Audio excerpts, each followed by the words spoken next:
l'ambition aujourd'hui chez Coup d'État, on est 5, on pense qu'on peut changer le monde. Et on en est absolument convaincu. On en est absolument convaincu parce qu'on a vu beaucoup de gens pendant 1 an qui ont complètement changé grâce à de l'éducation, qui ont complètement changé grâce à Coup d'État et surtout grâce à eux-mêmes, et parce qu'ils ont réussi à mettre en marche des nouveaux mécanismes et qu'ils ont pris des décisions et qu'ils sont passés à l'action et qu'ils ont réussi à aller chercher un tout petit peu plus d'un bout de la vision qu'ils avaient à la base. Et ce truc-là est magique et on pense vraiment que notre niveau d'ambition a décuplé complètement et on veut créer un mouvement de gens entreprenants qui ont l'ambition de faire des belles choses, qui ont l'ambition de changer les choses pour le meilleur.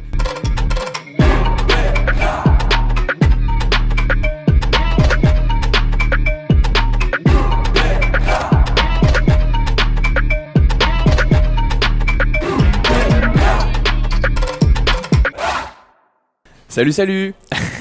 Je me présente pour ceux qui ne me connaissent pas, je m'appelle Valentin, je suis le CEO de Coup d'État. Coup d'État, donc c'est une boîte que je pense que vous connaissez tous si vous êtes ici, mais donc on a pour objectif d'aider les entrepreneurs à créer des boîtes dont ils et elles sont fiers. C'est ça notre grande mission et c'est ça la chose pour laquelle on se bat tous les jours et pour laquelle on se lève le matin.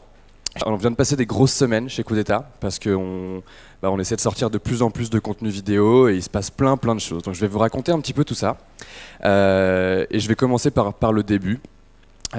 Histoire de faire juste un petit récap et ensuite on enchaînera sur la conférence du coup qui est donc ces leçons de 40 entrepreneurs parce qu'on a eu 40 entrepreneurs qui sont passés sur Coup d'État, qui ont délivré un peu les leçons qu'ils ont apprises, leur parcours, leur état d'esprit dans des interviews, dans des conférences. Il y a aussi tous les gens que j'ai pu rencontrer en dehors, tous les gens qui étaient plus ou moins avancés dans la création de leur boîte et dont j'ai pu apprendre des choses et ces choses pendant 1 an m'ont transformé, genre fondamentalement. Je suis pas du tout la même personne que j'étais il y a 1 an. Et mon but dans cette conférence, c'est d'essayer de vous expliquer un petit peu ce qui a changé et les choses qui font qu'aujourd'hui, on arrive à avancer plus vite chez Coup d'État qu'on arrivait à avancer il y a 1 an. Ça passe par l'équipe, ça passe par énormément de choses différentes. Je vais essayer de vous délivrer un petit peu tout ça. En gros, pour l'histoire de Coup d'État rapidement, donc Coup d'État, c'est un programme qui a été créé par The Family, donc là où on est aujourd'hui, qui a été créé par The Family il y a à peu près 5 ans, où en gros, The Family à la base a commencé dans un appartement. Donc c'était Oussama Ammar et Alice Zaguri qui se sont dit il faut qu'on aide les entrepreneurs hyper ambitieux à créer des startups qui vont changer le monde complètement. Pour ça, ils se sont dit le meilleur moyen de le faire, c'est de mettre Oussama à une table, de mettre des gens en face de la table et puis de les faire discuter ensemble pour qu'ils leur donnent un shot d'ambition et un shot de confiance en eux et que ça les fasse avancer vraiment fort. C'est un skill que Oussama a, il est très doué à faire ça, c'est assez impressionnant et donc ça a marché. Genre dès le départ, il y a eu quelques entrepreneurs qui sont venus, qui ont trouvé ça incroyable et puis ça a grossi et puis au final, ils ont dû trouver un lieu qui était plus grand que juste un appartement. Ils ont trouvé ce lieu-ci, qui est pas mal. Et ils ont dit on veut être là, on veut venir ici. Et le problème c'est que le loyer est plutôt cher et qu'ils ne pouvaient pas le payer parce qu'ils n'avaient pas un rond. Et donc du coup ils ont dit on va créer un programme d'éducation où on va faire une série de conférences qu'on va appeler Coup d'État et où on va éduquer les entrepreneurs hyper ambitieux à créer des startups qui défoncent. Ils ont créé ce programme, ils l'ont vendu pour 2500 € la place, c'était en présentiel tous les samedis pendant 9 semaines et ça a hyper bien marché, ils ont réussi à payer le loyer grâce à ça. Ensuite ils ont filmé ces conférences, ils les ont mises en ligne sur une plateforme pour que les gens puissent acheter le contenu et regarder les conférences même s'ils n'avaient pas pu venir sur place. Ça a continué à payer le loyer pendant un temps, jusqu'à un moment où ils ont réussi à lever des fonds et à avancer en termes de cash. Ils n'avaient plus besoin du loyer, donc ils se sont dit le mieux c'est qu'on mette tout le contenu Coup d'État gratuit sur Internet. Ils ont tout passé en gratuit, ils s'en sont plus occupés parce qu'ils avaient d'autres choses à gérer, genre leur start-up, etc., leur portefeuille de start-up qui grossissait, et ça a explosé complètement. Coup d'État a explosé, les gens ont comme c'était gratuit, que c'est passé de payant à gratuit, il y a un flot immense de gens qui sont arrivés et qui ont dit mais qu'est-ce que c'est que ce contenu incroyable, qui était principalement Oussama sur scène qui est en train de parler et de raconter des trucs à moitié philosophiques, à moitié start-up, à moitié stand-up parce qu'il fait des bonnes blagues. Et donc ça a explosé. 3 ans passent et j'arrive il y a 1 an. Donc moi j'avais une start-up avant chez The Family qui a coulé et donc je viens voir Oussama il y a 1 an et je lui dis écoute il y a une communauté de gens qui regardent Coup d'État et qui adorent le contenu et qui adorent les leçons qu'on donne etc. qu'est-ce que vous foutez quoi? Enfin, pourquoi on n'en fait pas une boîte? Pourquoi on n'en fait pas une vraie activité? Pourquoi on relance pas le truc? Je pense qu'il y a quelque chose à faire. Il y a forcément un coup à jouer parce que c'est du contenu que les gens aiment, c'est du contenu qui motive les gens et qui les fait avancer plus dans leur vie. Et c'est un truc extrêmement émotionnel pour moi parce que je trouve qu'il n'y a rien de plus beau que quelqu'un qui a un potentiel et qu'on puisse arriver à révéler ce potentiel. Genre vraiment, je vois trop de gens qui sont bloqués et je trouve ça terrible. Et vraiment, ça me frustre très très fort de voir des gens qui sont bloqués par la peur alors qu'ils ont des capacités gigantesques à faire des choses exceptionnelles et qui puissent pas le faire. Et je pense que ce problème-là, il passe avant tout par, enfin résoudre ce problème-là, ça passe avant tout par avoir des rôles modèles, avoir des gens de qui on peut s'inspirer, avoir des gens qui vont pouvoir donner des vraies leçons et pas des gens qui sont extérieurs et qui vont te dire ouais tu devrais peut-être faire comme ça parce que c'est écrit comme ça dans les livres, machin, avoir des vraies personnes, des vrais contacts. Et la vidéo pour ça fonctionne très bien. Et c'est en observant en fait au début les utilisateurs de Coup d'État, donc j'ai appelé 100 personnes qui avaient regardé Coup d'État avant, pendant 1h30, j'ai discuté de tout avec elles. Et ce qui est ressorti, c'est que 90% de ces personnes n'avaient pas l'intention de monter des startups extrêmement ambitieuses. Elles avaient aussi envie de monter d'autres types de business, des boîtes de services, des lifestyle business, faire du freelance, plein de choses, des choses qui étaient tout aussi belles, que je trouvais tout aussi incroyable. Je veux dire, on n'a pas besoin d'être forcément complètement mégalo pour devenir entrepreneur. Et je trouve ça, enfin, j'ai trouvé ça vraiment incroyable. Et en plus de ça, on m'a dit, Coup d'État, c'est de la balle parce que je regarde Coup d'État à la place de Netflix. Je regarde Coup d'État comme je regarde Netflix. Je me craque une bière le soir en rentrant sur mon canapé et je regarde Oussama pendant 2 heures. Et donc, pendant la dernière année, ce qu'on a essayé de faire, la vision vers laquelle on a tendu, c'est de créer le Netflix de l'entrepreneuriat.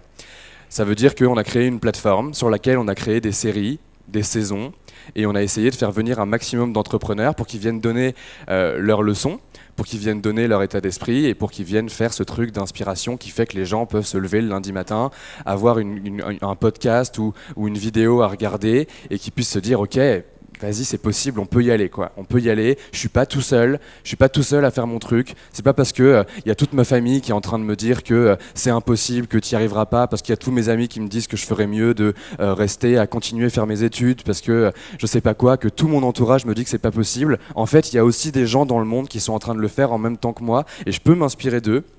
Je peux faire en sorte de faire des choses aussi moi, et je peux accomplir des trucs. Et accomplir des trucs, je pense que c'est une valeur qui est trop sous-cotée dans ce monde et qu'on peut créer un mouvement de gens qui ont la vraie passion d'accomplir des choses et de bâtir des choses et on peut le faire tous ensemble. Alors pour les leçons,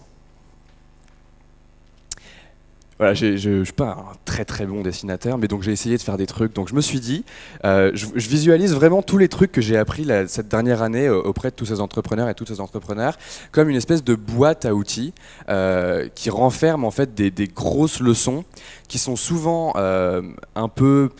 Genre elles sont souvent balancées comme ça, tu vois, c'est genre, ouais, ce qui est important, c'est d'écouter le feedback de tes utilisateurs. Et à chaque fois, j'étais là, genre, ouais, c'est cool, je veux bien écouter le feedback de mes utilisateurs, mais il y en a la moitié qui me disent que ce que je fais, c'est pourri, et l'autre moitié qui me disent que ce que je fais, c'est de la balle. Ça veut dire quoi? Et en fait, il y a pas mal de leçons comme ça qui sont juste lancées dans les airs et tout le monde dit des espèces de phrases génériques, genre voilà ce que tu devrais faire, écoute tes utilisateurs, donne du feedback correctement, apprends à déléguer, voilà plein de trucs comme ça qui sont des phrases un peu bateau. Et je me suis dit que pour cette conférence, ce qui serait intéressant, c'est d'arriver à prendre toutes ces leçons et d'essayer de vous expliquer comment je les ai internalisées et comment je les ai appliquées chez Coup d'État, en vous donnant des vrais exemples, du coup des trucs concrets, pour qu'on arrive à sortir un peu de ces phrases bateau et avoir des vraies leçons que vous pouvez appliquer vous dans vos business. Hop, la boîte s'ouvre, super. Ok, donc la première leçon que j'ai apprise pendant cette dernière année, c'est vraiment la base de la base, c'est que être entrepreneur, ça veut dire prendre des décisions. Et prendre des décisions, voilà, c'est facile à dire comme ça. C'est facile de dire, écoute, dans ta vie d'entrepreneur, il faut prendre des décisions. Ok, cool, cimer. Tu vois, genre ça a vraiment, c'est vraiment hyper compliqué de s'approprier ça. Prendre des décisions, ça implique deux choses. Ça implique de faire de l'observation, de rassembler un maximum d'informations pour savoir quel move faire par la suite. Donc par exemple, au tout début d'une boîte, c'est ce que tu fais en premier, c'est que tu vas commencer à discuter avec les gens qui composent ton marché, à essayer de comprendre quelles sont leurs problématiques, à essayer de voir où sont les frustrations, où sont les motivations, où sont toutes ces choses-là. Donc tu rassembles un maximum d'informations pour pouvoir essayer de combiner un petit peu tout ça, te créer un peu un instinct des choses qui vont plaire aux gens, des choses qui vont pas plaire aux gens, et en fonction de cet instinct, prendre une décision. Une décision, c'est toujours émotionnel, c'est jamais, c'est toujours un truc qui vient des tripes. Genre, voilà, je vais prendre une décision, je vais faire le pas de ma vie, je vais quitter mon job et je vais lancer ma boîte. Ça, c'est une décision. Et une décision, c'est défini par le moment où tu passes à l'action. Donc, observation, action. Entre l'observation et l'action, il y a cette prise de décision, mais l'action est vraiment le truc le plus important. Parce que c'est hyper facile de se retrouver dans une situation où tu te dis « c'est bon, j'ai pris une décision, je vais quitter mon job et je vais lancer ma boîte ». Plus tard. Peut-être. Si jamais tel truc arrive. Et en fait, tu passes jamais à l'action. Genre, c'est hyper facile surtout quand on est tout seul. C'est un truc que j'ai vécu, quoi. Genre vraiment, genre tu te retrouves dans ton appart tout seul, en mode ouais, c'est bon, je vais lancer ma boîte, ça va être trop bien. Et tu t'imagines des trucs et t'es là en mode ouais, ça va être génial quand je vais me lancer. Mais il y a jamais d'action. Et en fait, ce truc-là, c'est très très compliqué de le tacler parce que plus le temps passe, plus on se complaît dans la situation où on se dit qu'on a pris une décision sans passer à l'action. Et en fait, rien ne se passe et rien n'avance. Et c'est un truc dont on a beaucoup discuté avec Dimitri, qui est le Head of Content de Coup d'État, enfin qui était le Head of Content de Coup d'État parce qu'il est parti la semaine dernière. C'était le call de 9h30 du matin lundi dernier. Je m'en vais de Coup d'État au fait. Ça a du sens, hein, genre on est all fine, genre ça a vraiment beaucoup de sens qu'il s'en aille, mais c'est un des obstacles que tu rencontres en tant qu'entrepreneur, c'est qu'il y a des trucs que tu croyais complètement acquis et que tu avais internalisé chez toi qui en fait le sont pas. Et ça te fait remettre en question. Bref, donc on discutait beaucoup de ça avec Dimitri, de la prise de décision et du passage à l'action. Et il me sortait toujours cette phrase de Baudelaire que je trouve assez ouf, qui est « À quoi servent les projets si s'imaginer les faire apporte autant de plaisir ?» Et j'étais là genre, ouais c'est vrai, je vais peut-être rester chez moi et juste rêver à faire des projets. En fait finalement ça va me faire autant plaisir.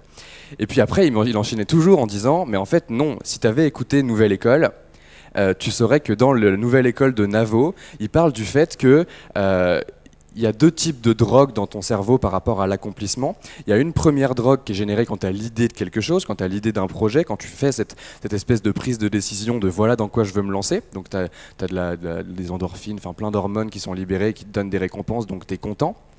Et il y a un deuxième type de drogue qui est quand tu as délivré vraiment ce truc-là, quand ça existe, quand tu as créé quelque chose et que les gens peuvent le voir, et qu'en plus les gens aiment bien ce que tu as fait, tu as une deuxième drogue beaucoup, beaucoup plus puissante qui arrive. Et en fait, tu deviens addict complètement à cette drogue. On parle un peu de psychologie, c'est un peu ma grosse découverte de cette dernière année, c'est la psychologie et comment tu peux entraîner ton cerveau à devenir la personne que tu veux être, parce qu'en fait, c'est ça le jeu d'être entrepreneur, c'est d'arriver à créer le chemin de vie qu'on a envie d'avoir. Et vraiment, il y a ce truc hyper impressionnant où si tu restes chez toi, et que tu te dis ouais je vais faire ce projet dans le futur, ça va être incroyable, etc. Tu deviens addict à cette drogue de imaginer le futur. Et c'est vraiment c'est ce qu'on appelle une vision en fait. Avoir une vision, c'est ça, c'est genre dans le futur, je pourrais bâtir Coup d'État et ce sera incroyable parce que quand on sera partout dans le monde et que tout le monde regardera des contenus Coup d'État et que Kanye West viendra faire des séries gratuites sur Coup d'État et que ça va attirer plein de gens qui vont vouloir devenir artistes, etc., etc. C'est hyper facile de se projeter dans un futur qui n'existe pas et de se dire ouah c'est là que je veux aller. C'est beaucoup plus difficile de passer à l'action parce que plus on passe de temps à réfléchir à ça, plus ça nous récompense. Et en fait, ce qui est fou, c'est que quand tu commences à faire des choses, quand tu commences à délivrer et que ça plaît aux gens et qu'il y a ce qu'on appelle un product market fit et qu'il y a des gens qui te disent en récompense que genre, ce que tu fais c'est bien et que ça les aide, c'est ce que vous nous dites tous les jours, on reçoit des dizaines de messages de gens qui nous disent « S'il vous plaît, continuez Coup d'État, ça nous fait trop de bien et ça nous aide vraiment à faire des boîtes ». Je te jure que quand tu te lèves le matin et que tu as des notifs comme ça, t'es juste drogué en fait. T'es là genre, wow, trop bien, évidemment que je vais continuer, évidemment que je vais continuer. Et en fait, le truc c'est que ça te transforme complètement et plus t'en fais, plus t'en as. Et plus t'en as, plus t'en fais, et plus t'en fais, plus t'en as. Et c'est un cercle infini où tu changes complètement la personne que tu deviens. Enfin, que t'es, en fait, tu changes la personne que t'es et tu deviens une autre personne qui peut apparaître complètement stellaire aux yeux d'autres gens. Tu vois, c'est tous ces entrepreneurs et toutes ces entrepreneurs qui viennent te voir après 10 ans de carrière et qui te disent des trucs qui te paraissent aberrants en tant que débutant. Je veux dire, l'autre jour, on discutait avec Oussama, et il me dit j'ai dîné avec les fondateurs de Zenly et je sais plus qui d'autre, enfin bon, des entrepreneurs qui avaient vraiment du succès, et ils étaient à une table avec un autre entrepreneur qui avait du succès mais pas au niveau de Zenly. Bon, Zenly, ils ont été rachetés par Snapchat pour 300 millions à peu près. Les mecs on dit à l'entrepreneur qui était un peu plus novice, le gars dit ouais, moi mon objectif, je suis hyper ambitieux, c'est de bâtir une billion-dollar compagnie. Et les mecs l'ont regardé et lui ont dit ouais, mais pourquoi juste une billion-dollar compagnie? Pourquoi s'arrêter à 1 milliard et pourquoi tu veux pas faire 100 milliards, tu vois? Pourquoi tu veux pas faire une boîte gigantesquissime? Pourquoi s'arrêter à ce qui est un peu intéressant? Et ils étaient presque énervés, tu vois, de voir que le gars avait pas ce niveau d'ambition. Et je trouve ça absolument aberrant. Parce qu'en fait, il faut respecter le niveau d'ambition des autres gens. Genre, eux, ils ont complètement vécu des trucs, ils ont eu ces shots de drogue, où, je veux dire, quand tu vends ta boîte à Snapchat pour 300 millions, évidemment que le monde te paraît beaucoup plus ouvert et que ça te paraît beaucoup plus facile d'aller bâtir une boîte qui vaut 100 milliards. Évidemment que le mec qui est en train de galérer tous les jours à faire rentrer du cash dans sa boîte, je sais pas quelle est sa situation, mais genre, il peut pas se dire...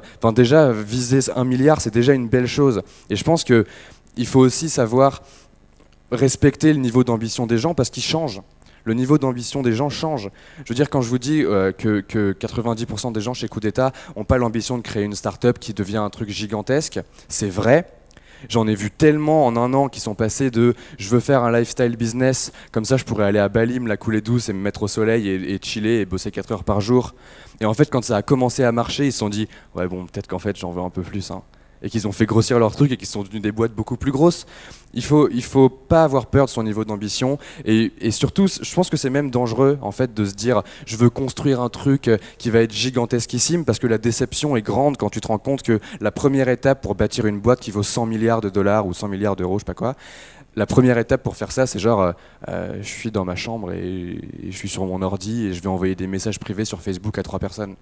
C'est hyper décevant en fait. Et je pense qu'il faut arriver à avoir cette vision, à avoir une vision long terme, peu importe son niveau d'ambition tant qu'il vous satisfait dans l'idée, et ensuite arriver à découper cette vision en sous-parties et à accepter que chaque petite partie soit agréable en fait.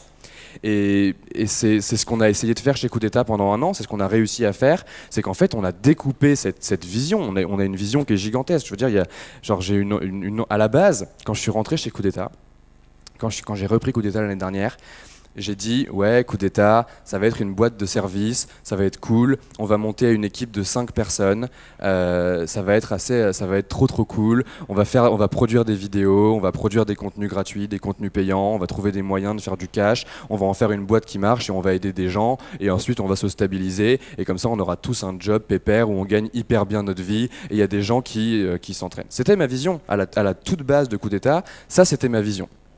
Et c'est pas hyper inspirant, tu vois. C'était vraiment genre, ça venait du fait que ma précédente startup s'est crashée alors qu'on avait une ambition gigantesque. On avait levé 5 millions d'euros, on avait engagé 25 personnes et puis on a dû virer 25 personnes et on avait cramé tout le cash. Enfin, vraiment, c'était terrible.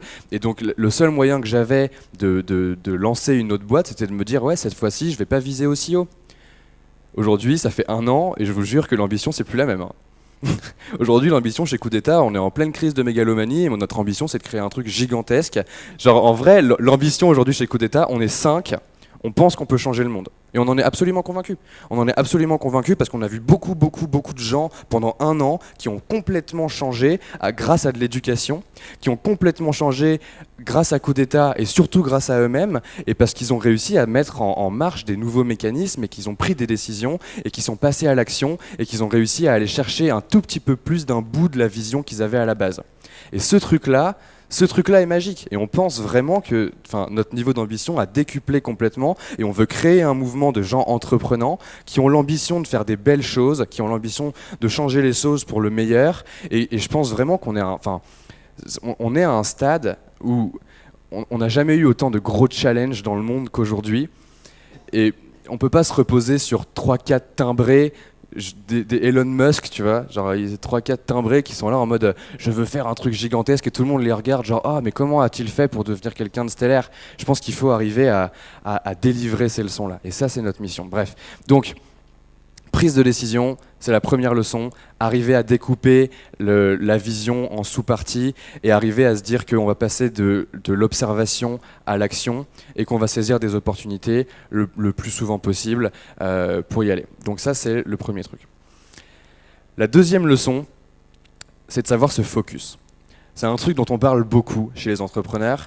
C'est aussi une phrase bateau que tout le monde va te dire. Genre, il y a un moment où tout le monde va te dire « Ouais, non mais là, focus-toi ». Et en fait, c'est terrible parce que le focus, c'est savoir dire non. Le focus, c'est l'inverse de savoir saisir des opportunités. Saisir des opportunités, ça marche comment? C'est que genre, au tout début, tu vas observer le marché, tu vas observer une opportunité, tu vas te dire, ok, je vais la saisir, je vais essayer de régler ce problème. Ça, c'est la première opportunité que tu saisis, c'est ton acte entrepreneurial, c'est la création de ta boîte, etc. Il y a un moment où, en fait, pendant que tu fais ça, si ta première opportunité, par exemple, c'est je vois qu'il y a la communauté Coup d'État qui est là, il faut en faire une boîte. Ça, c'est vraiment la première opportunité que j'ai saisie avec Coup d'État pour cette nouvelle version. En fait, au bout de 2 semaines, quand tu commences à faire ce truc, il y a des gens qui se rendent compte que tu le fais, et ils viennent te parler et ils te proposent des choses. T'as Oussama qui vient te voir et tu lui dis ouais je veux faire le Netflix de l'entrepreneuriat et il te dit ouais et en plus tu pourrais faire des events et ce sera lourd. Et du coup tu dis oui et donc tu fais le Netflix de l'entrepreneuriat et en plus tu fais des events.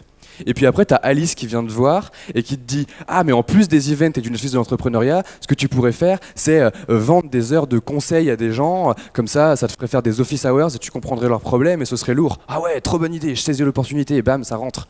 3 trucs. Et puis tu as quelqu'un d'autre qui vient, tu fais ta première heure de conseil, et puis tu as la personne en face de toi qui te dit « Ouais, moi, mon gros problème, c'est quand même que j'arrive pas à trouver des clients pour vendre à ma boîte. » Ah bah on va faire une formation pour que tu puisses trouver des clients. 4e truc. Et en fait, si tu saisis trop d'opportunités à la fois, en fait, tu fais rien bien. Et c'est là que le focus intervient, c'est qu'il faut savoir dire non à certaines opportunités, et il faut savoir avoir la force de dire genre « Non, là, je fais ce truc-là, laisse-moi le faire bien, j'écoute ton opportunité, je la garde dans un coin de ma tête et si à un autre moment, dans un autre contexte, je peux la saisir parce que j'ai plus de force de frappe, parce que j'ai plus de gens qui bossent pour moi, parce que tout ça, là peut-être que je pourrais saisir cette opportunité, mais là maintenant je peux pas.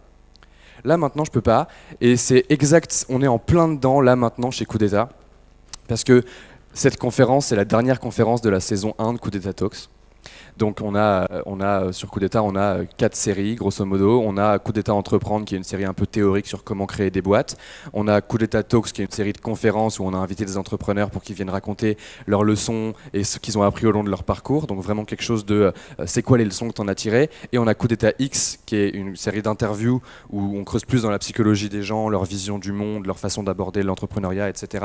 Et on a Anyone Can Scale, qui est notre première série payante, qui n'est pas encore sortie, qui est en précommande et on sait qu'il y a un intérêt pour cette série et en fait on a fait des promesses pour cette série qu'on va tenir parce que vraiment on est en train de tourner des trucs incroyables et avec la saison 2 de Coup d'État Entreprendre, donc qui était notre gros contenu qui est sorti où j'explique comment créer un produit de A à Z dans la saison 2, je me suis retrouvé à faire des nuits blanches avec Dimitri en mode, on a fait du montage pendant 13 heures par jour, pendant 3 semaines, et on n'en pouvait plus. Et en tâche de fond, il y a aussi Anyone Can Scale derrière, et il y a aussi Coup d'État Talks, et il y a aussi Coup d'État X, et il faut qu'on organise des interviews, il faut qu'on trouve des speakers pour les conférences. Et on était là, genre, mais qu'est-ce qu'on a fait? On a beaucoup trop d'opportunités en même temps, c'est trop bien, mais on est 5, et à un moment, on peut pas étirer notre temps plus, en fait. Genre, tu peux essayer d'aller chercher plus de travail. Il y a un moment où quand tu bosses 13 heures par jour, c'est juste pas sain. On court un marathon. Je vais revenir à ça après sur la gestion du temps. Mais en tout cas, on s'est rendu compte que ça marchait pas. Ça marchait pas et il y a un moment où j'ai pété un plomb et j'ai dit bon, écoutez les gars, ce qu'on va faire, c'est qu'on va arrêter les saisons 1 de toutes nos séries gratuites. Donc là, Coup d'État Talk, c'est la dernière conférence. Coup d'État X, la dernière interview est sortie hier.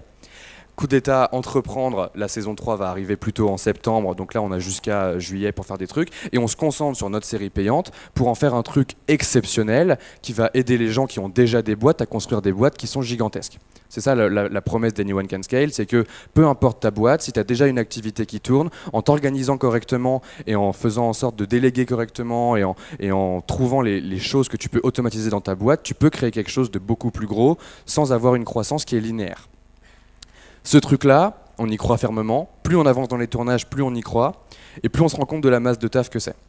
D'autant plus que, comme Dimitri est parti, je me retrouve à faire tout le montage, etc. Donc en fait, il y a un moment où tu dois te focus. Il y a un moment où tu dois faire en sorte de dire les opportunités qui vont arriver, je ne vais pas les saisir. Il y a ce moment où Oussama est venu me voir et il m'a répété pour la 8e fois en un mois, Val, c'est quand qu'on lance des events coup d'état, parce que avec ça, vous pourriez vraiment rassembler la communauté et en plus ça vous permettrait de faire du cash pour la boîte et ça a du sens pour la boîte. Et j'étais là genre, écoute, on va faire quelque chose de très clair, tu vas me foutre la paix, tu vas me foutre la paix avec tes events, tu vois, genre tu te rends même pas compte d'à quel point on a déjà suffisamment de taf comme ça. Je vais pas commencer à organiser un event sur un week-end où les gens vont payer quand même une certaine somme d'argent pour avoir une vraie qualité, parce que moi c'est mort, je délivre pas un truc pourri, tu vois, genre je veux que les gens ils repartent de là et que leur vie elle ait changé complètement. Et ce niveau de focus, il demande que je sois à 100% dessus. Genre, il y a juste un moment où je peux pas faire et Anyone Can Scale exceptionnel et des events exceptionnels. Ça va juste pas marcher. Donc tu me fous la paix, tu me laisses bosser avec mon équipe tranquille, on va faire le truc correctement qu'on dit qu'on est en train de faire, et puis ensuite on verra. Parce qu'aujourd'hui, si on arrive à faire marcher Anyone Can Scale, si Anyone Can Scale on arrive à vendre suffisamment, on peut engager plus de gens dans l'équipe et on peut délivrer plus de services pour coup d'état. Et on peut faire en sorte que vous ayez accès à des events incroyables, qu'on passe d'events comme celui-là, où c'est des conférences comme ça, à des week-ends exceptionnels dans des châteaux, où on fait 20 heures de conférences, où on a plein de gens qui viennent raconter leur expérience, où on fait des office hours. Enfin, on peut imaginer énormément de choses. Je veux dire, les idées de ce qu'on peut faire avec coup d'état, c'est pas ce qui manque. C'est vraiment pas dur. Genre, il suffit que je me pose dans mon lit, avant de dormir, j'ai 5 idées de trucs géniaux qu'on pourrait faire avec coup d'état. Genre, je veux faire une série documentaire qui serait le chef stable des rappeurs. Ce serait trop bien. Genre, ce serait de la balle. C'est juste, je vais pas venir au bureau le lendemain et faire ouais, on va faire le chef stable des rappeurs maintenant, ça va être trop cool. Genre, ça va juste pas marcher, en fait, on n'a pas le temps. Et ce niveau de focus, il faut l'avoir. Et ce truc-là est hyper important, il faut réduire le nombre de choses. Et surtout, réduire le nombre de choses, ça implique que tu peux faire les choses mieux. Et c'est ça vraiment le truc qu'on sous-estime beaucoup dans l'entrepreneuriat, c'est qu'on dit souvent il faut bouger vite, il faut toujours être en mouvement, il faut toujours aller chercher la prochaine étape, etc. Et en fait, on sous-estime à quel point le fait de faire peu de choses te permet de les faire extrêmement bien.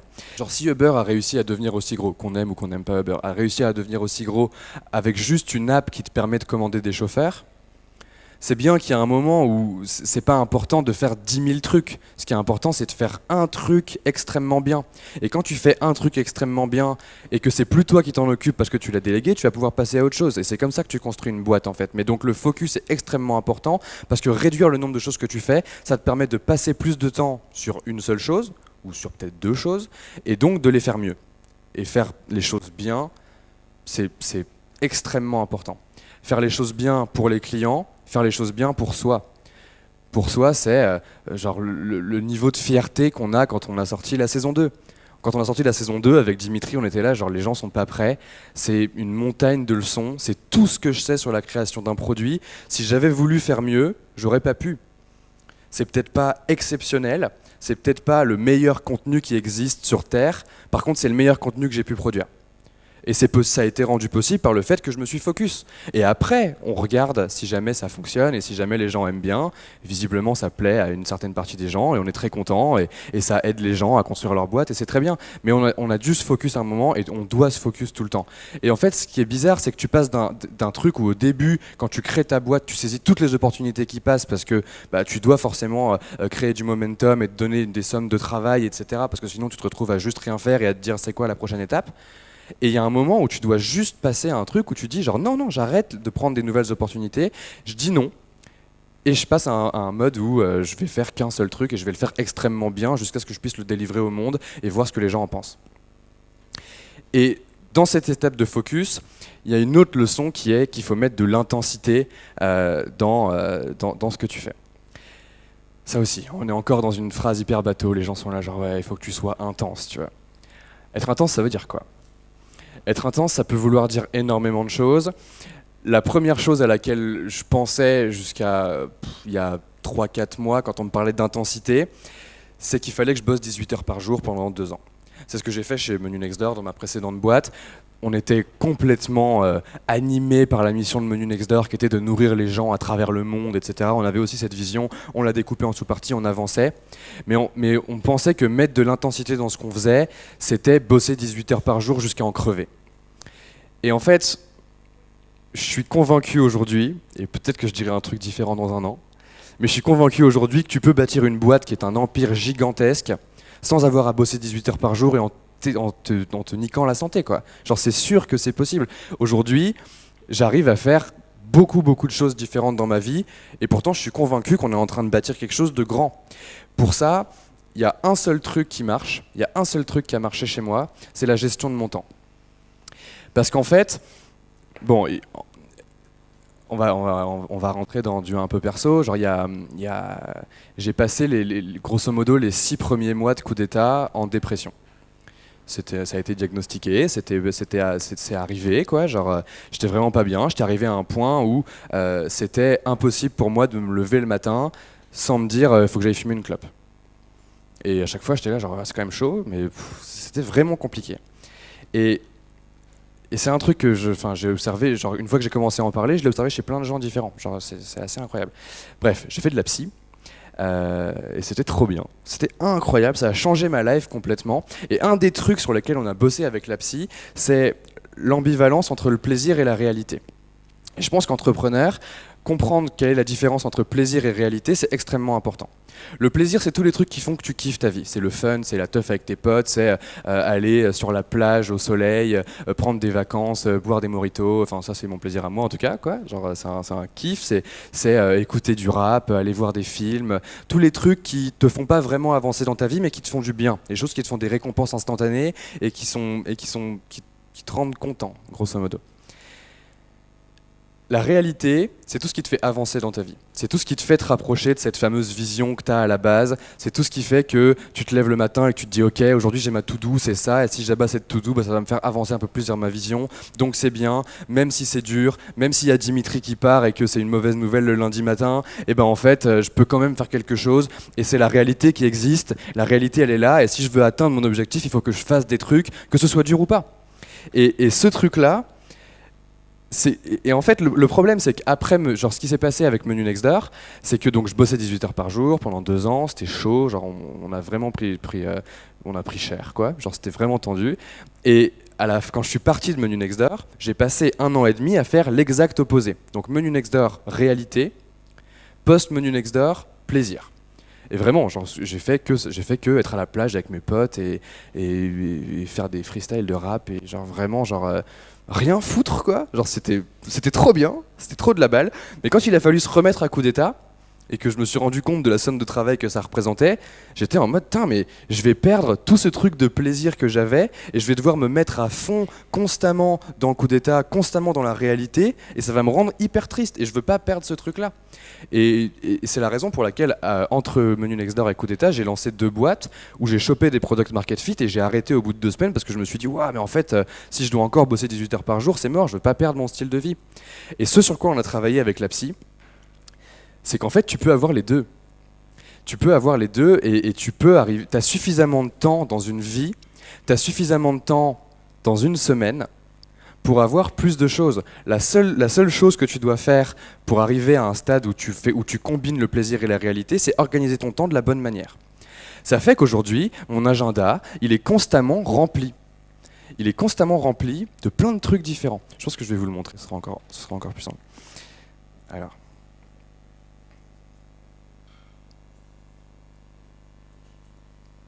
Donc là, on est en coup d'état talks. Donc là maintenant, je sais que j'ai une conférence, qu'elle va durer jusqu'à là. Lundi matin, ça commence par le weekly meeting avec la team. Ensuite, hier, j'ai fait que du montage d'Anyone Can Scale. L'après-midi, j'ai fait du montage d'Anyone Can Scale. Et le soir, c'était Game of Thrones. Ah ouais. Et en fait, il est là le point important. Le point important, c'est que dans mon agenda, il y a à la fois les trucs de travail et à la fois les trucs de plaisir. Genre là, bon, ce soir on a une soirée chez Anaï. Bon, mercredi soir j'ai prévu de faire du montage Anyone Can Scale pendant toute la nuit. Bon, c'est peut-être pas très sain, mais on verra. Si on regarde la semaine dernière, par exemple, là, regardez, chill et Game of Thrones. Bon, c'est Game of Thrones, hein, voilà, c'est comme ça. Chill et Game of Thrones, chill, chill. Genre, j'ai vraiment des moments dans mon agenda qui sont prévus pour me reposer, qui sont prévus pour avoir des moments où je vais passer des bons moments, où je vais passer des moments de plaisir. Et ce truc-là est extrêmement important parce qu'en fait, ce qui se passe quand tu as ça dans ton agenda, c'est que quand quelqu'un t'envoie un message avec une opportunité et te dit hey, est-ce qu'on pourrait se prendre une bière mardi soir, comme ça on discute de tel truc du futur de coup d'état, machin, tu dis ah non, je suis désolé, je suis pas dispo. Je dois être chez moi en train de rien faire. Et en fait, ça marche. Ça marche hyper bien et ça te permet d'alterner entre des phases où tu prends du plaisir, tu prends du repos et où c'est cool, et des phases où tu es vraiment intense. Donc on revient à ce truc d'intensité. Où est ma souris? Elle est juste là. On revient à ce truc d'intensité qui est que si tu as des phases où tu n'es pas du tout intense, des phases où vraiment c'est le repos absolu. Genre j'ai des semaines chez Coup d'État où le seul truc que je fais, c'est venir au bureau, discuter un peu avec la team, voir où en est tout le monde, et je vais abattre très peu de taf sur une journée, je vais abattre très peu de taf concret. Par contre, la semaine d'après, ça cravache, hyper vénère, parce qu'en fait, je suis reposé, et du coup, ça me permet d'être extrêmement intense, et c'est la saison 2 où on a tourné pendant 2 semaines, et ensuite on a fait 3 semaines de taf, où on a enchaîné, on a fait du montage tout le temps, jusqu'à ce qu'on ait un truc dont on soit hyper fier et qu'on puisse délivrer au monde. Et ce truc-là, ça n'est possible que parce qu'avant, on avait des phases de repos. Et là, je sais que j'arrive au bout d'une phase où c'est vraiment compliqué. On va attaquer très bientôt une nouvelle phase où on va faire du tournage d'Anyone Can Scale beaucoup plus intensément que ce qu'on fait actuellement. Bah, j'ai besoin de repos, je vais avoir besoin d'une journée où dans mon agenda il y a écrit là tu vas écrire des articles, tu vas lire des articles, tu vas te former. Enfin, voilà. Et en fait, tu peux prendre ce que tu as envie de faire dans ta vie et si tu organises ton temps correctement, tu peux arriver en fait à mettre des phases d'intensité dans plein de choses et dans plein de choses différentes et dans toutes ces choses-là et tu peux regarder à la fin de ta semaine, ok, qu'est-ce qui s'est passé dans ma semaine? Si jamais il y a un truc qui change au cours de la semaine, par exemple là, cet après-midi, j'ai un tournage Anyone Can Scale, mettons qu'il s'annule, je vais pas juste laisser mon agenda tel quel, même si c'est passé, je vais revenir dessus et je vais changer, je vais dire bah à la place j'ai fait ça. Ça me permet de revenir dessus à la fin de la semaine et de regarder ce qui s'est passé et de dire ouais ça c'était bien, ça c'était pas bien, je me suis pas marré, ça m'a fait chier, en plus ça avait pas de valeur pour la boîte, ça machin. Et ça me permet de dire ok il y a 10% de mon temps qui a été passé à faire des trucs qui me gonflent, et ben je les ferai plus jamais. Et ça te permet d'apprendre sur la façon dont tu insistes la façon dont tu mets de l'intensité dans ce que tu fais, en fait, encore une fois. Et l'intensité, c'est ce qui te permet d'avoir une vie exceptionnelle. C'est ce qui te permet de te dire, au bout de 2 mois, ouah, j'ai l'impression que ça fait 2 ans. Et il y a plein de moments où j'ai l'impression que ça fait 2 ans, genre chez Coup d'État, des fois je suis là en mode ouais, vous vous rappelez, il y a quelques mois on a fait ça, et ils me regardent et ils sont là genre non mais c'est il y a 2 semaines, tu vois. Et je suis là genre ah ouais bah ouais, en fait il s'est passé tellement de trucs entre les deux que c'est incroyable. Mais c'est juste arriver à faire en sorte qu'il se passe énormément de choses dans une courte période de temps, ça implique pas que ce soit uniquement du travail. Ça implique que ce soit tout ce que tu veux faire dans ta vie. Et après, évidemment, il y a forcément des jours où tu bosses 18 heures par jour. C'est impossible de construire un empire sans bosser beaucoup. Il n'y a pas de secret, tu vois. Il y a beaucoup de travail. Ça ne veut pas dire qu'il faut faire que ça. Donc de l'intensité. Ensuite, on passe au feedback. Le feedback, c'est un truc qui m'a frustré, mais pendant énormément de temps, parce que tout le monde me parlait de feedback. Tout le monde me disait écoute tes utilisateurs, écoute ce qu'ils ont à te dire, écoute ce qu'elles ont à te dire, comprends s'ils aiment bien ce que tu fais, s'ils aiment pas ce que tu fais, etc. Et en fait, il y avait toujours des moments où ça me mettait hyper mal. Genre ça m'envoyait au fond du trou. Genre j'étais en mode, tu sais le tout début de Coup d'État, c'était terrible, parce que le gros challenge au tout début de Coup d'État, c'était de sortir du tout Oussama.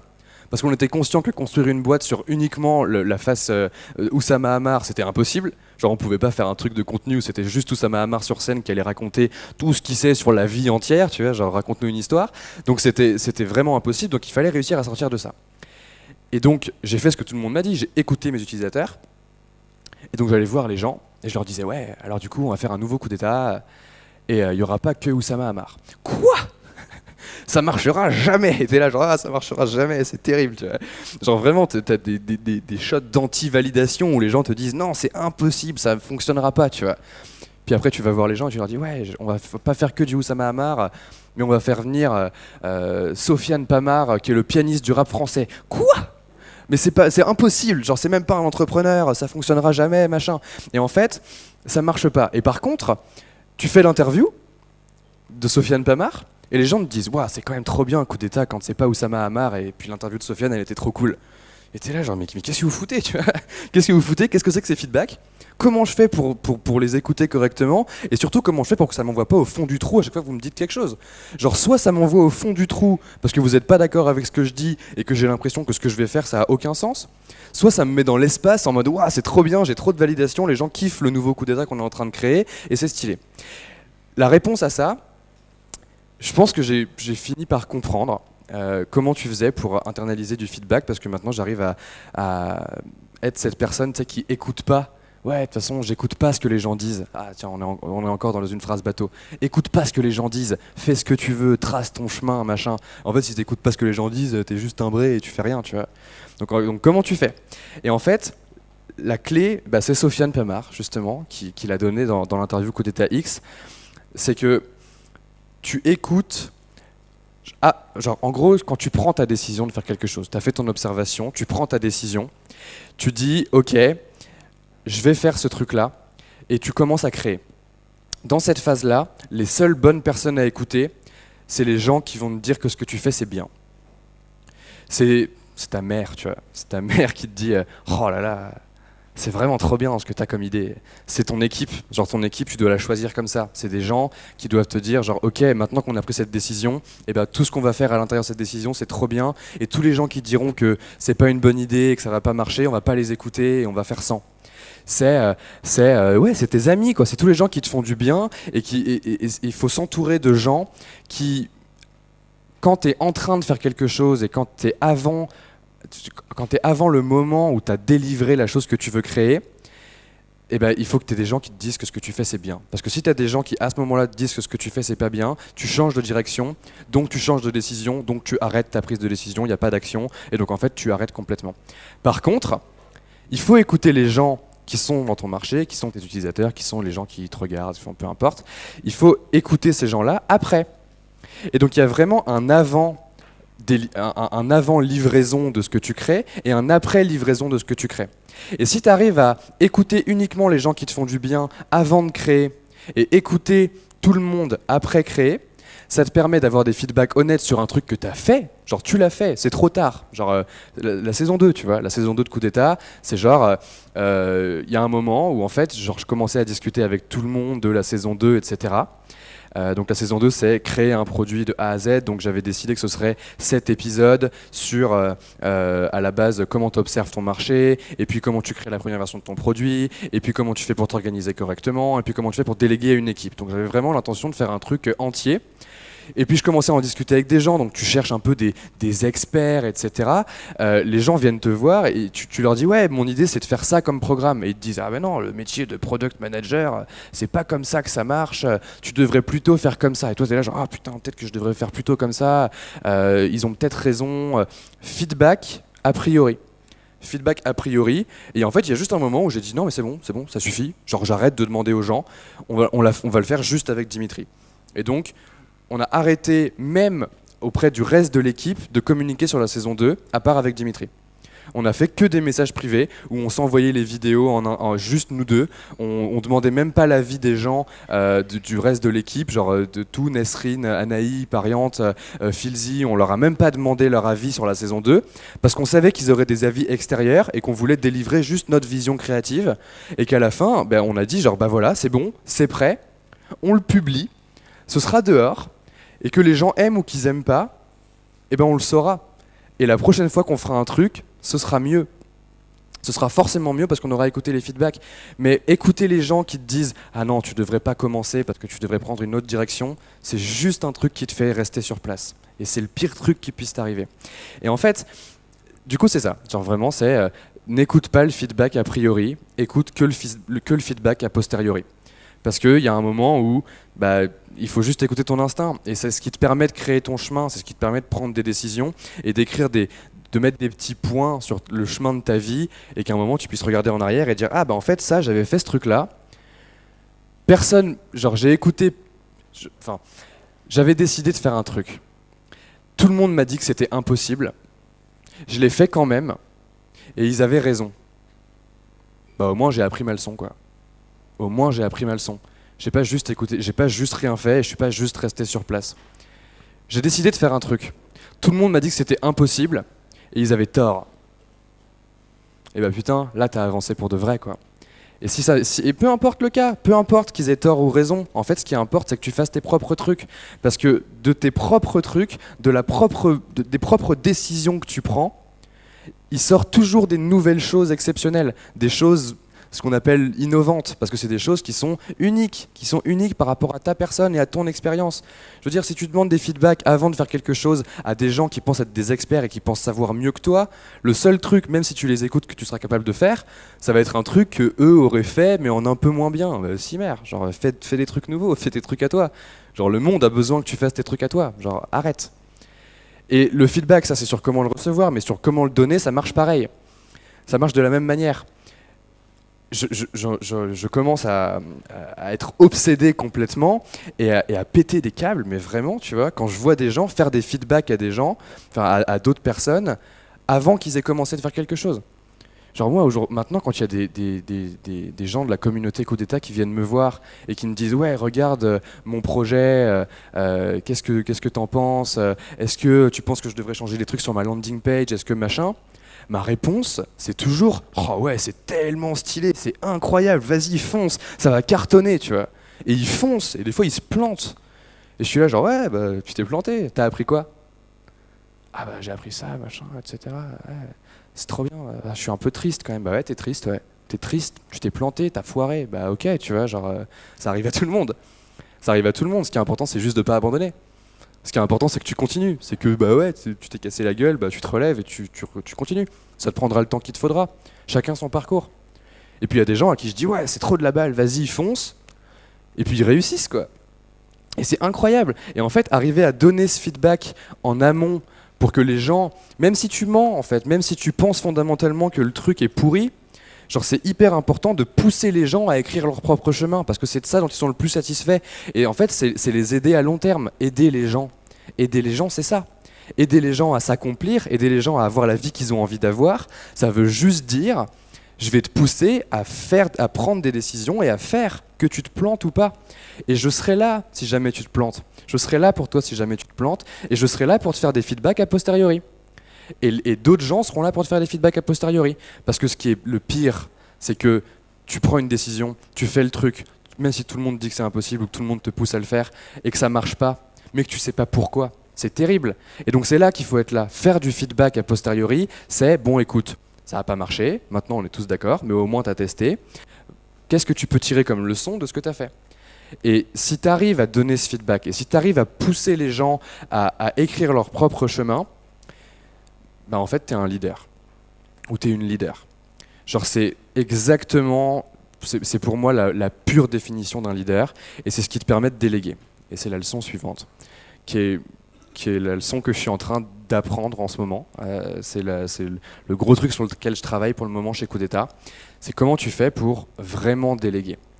Pas être en train de te dire je veux contrôler ce que tout le monde fait dans la boîte, je veux m'assurer que tout le monde fasse son taf correctement, etc.